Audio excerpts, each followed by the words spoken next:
कल हमने रस के भेद के अंतर्गत 4 रसों का वर्णन पढ़ा था, जिनमें पहला था श्रृंगार रस।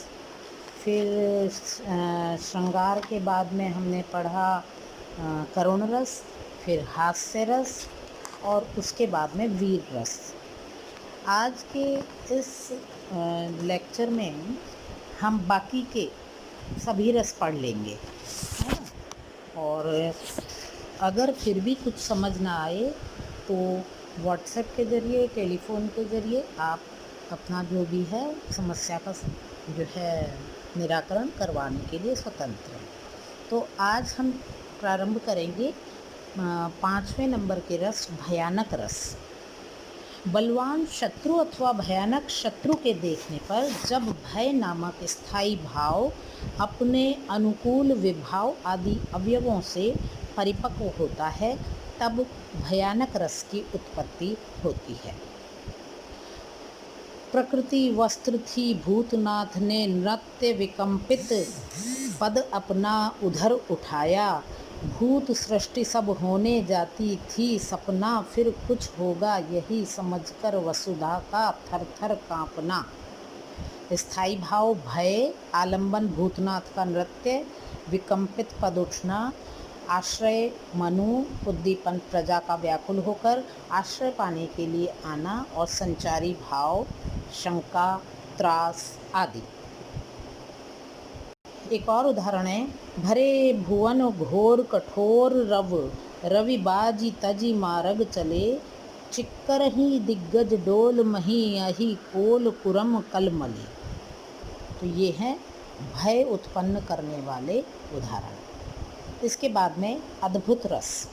आश्चर्यजनक वस्तुओं, व्यक्तियों, विचित्र दृश्यों अथवा अलौकिक चमत्कारी घटनाओं के दर्शन से चित्त का विस्मय नामक स्थायी भाव, अनुकूल विभाव आदि संयोग पाकर उक्त रस रूप में निष्पन्न होता है। उदाहरणार्थ, अखिल भुवन चर अचर सब हरिमुख में लखिमात, चकित भई गदगद वचन विकसित द्रग पुल का। यानी ये चित्रण तब उस समय का है जब माता यशोदा ने बालक कृष्ण के मिट्टी खाने पर ऐतराज़ जताया और उनसे मुंह खोलने का आग्रह किया, और जब उन्होंने मुंह खोला, बाल्य कृष्ण ने जब मुंह खोला तो उसमें उनको ब्रह्मांड के दर्शन हुए, जिससे उनकी माता यशोदा आश्चर्यचकित रह गई।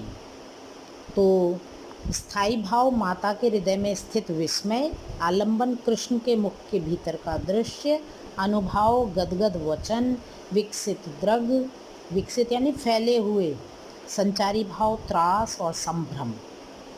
दिखरा वा निज मात ही अद्भुत रूप अखंड, रोम रोम प्रति लागी कोटि ब्रह्मांड, अगिनत रवि शशि शिव चतुरानन, बहुगिरि सरित सिंधु मही कानन, तनु पुलकित मुख वचन नावा, नयन मूंद चरणन सिर नावा। यानी कि इस अद्भुत रूप को देख करके माँ कौशल्या भी नतमस्तक हो गई। इसके बाद में है शांत रस। तत्वज्ञान तथा वैराग्य से सहृदय के मन में जागृत स्थायी भाव, निर्वेद अथवा शम अपने अनुरूप विभाव आदि के संयोग से परिपक्व होकर शांत रस के रूप में परिणत हो जाता है।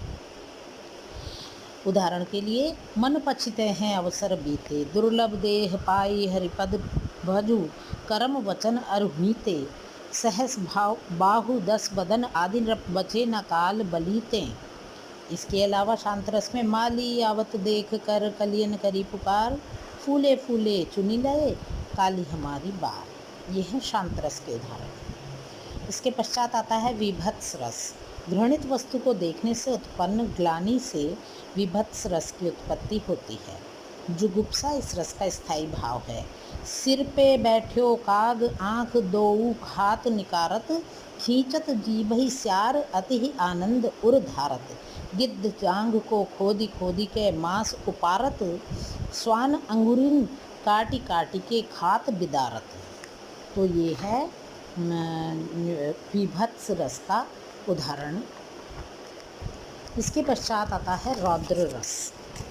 रौद्र रस में शत्रु की चेष्टाओं, ललकार, गुरुजन की निंदा, अपकार, मानभंग आदि से जागृत स्थायी भाव, क्रोध ही विभाव आदि संयोग पाकर के रौद्र रस रूप में परिणत होता है, बदल जाता है।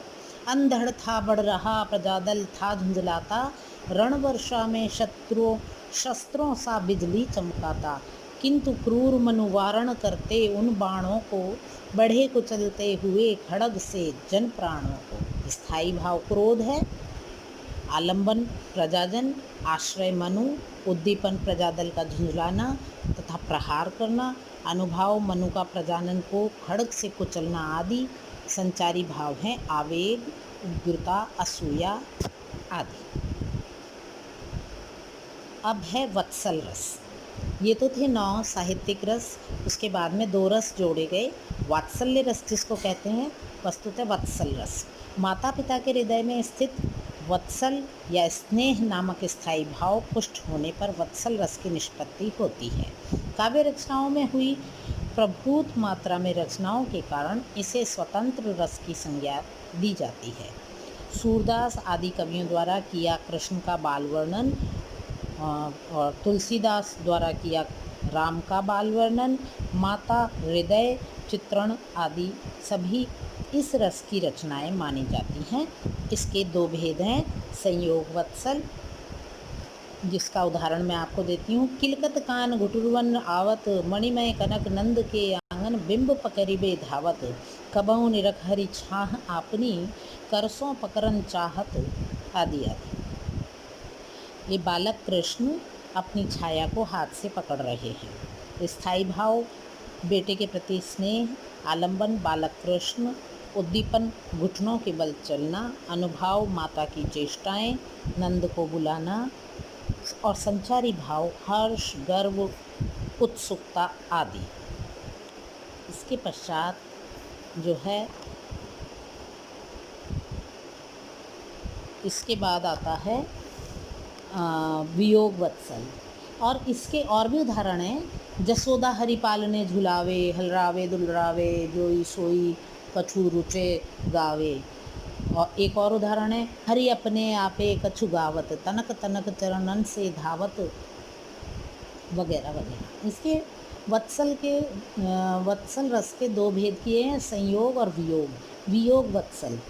वियोग वत्सल में स्थायी भाव वत्सल स्नेह, आश्रय माता यशोदा, आलंबन बालक कृष्ण, उद्दीपन आलंबन की चेष्टाएं जैसे तेल उबटन गर्म पानी देख भागना, अनुभाव आश्रय की चेष्टाएं, संदेश भेजना, आदतों का वर्णन करना, और संचारी भाव चिंता, आशंका, स्मृति आदि। तो इसमें उदाहरण है, संदेशो देवकी सो कही, हो तो धाय तिहारे सुत की, कृपा करत ही रहियो, संदेशो देवकी सो कही। इसके पश्चात सबसे आखिरी रस है भक्ति रस।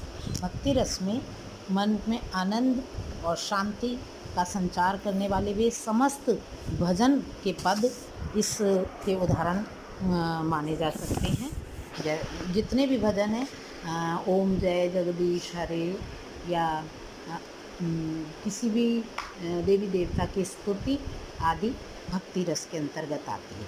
उम्मीद है आपको जो है इन विशेष रसों के बारे में जान करके अच्छा लगा होगा। कोई आपको इसमें कोई पूछना हो तो आप कभी भी पूछ सकते हैं कॉलेज टाइम में।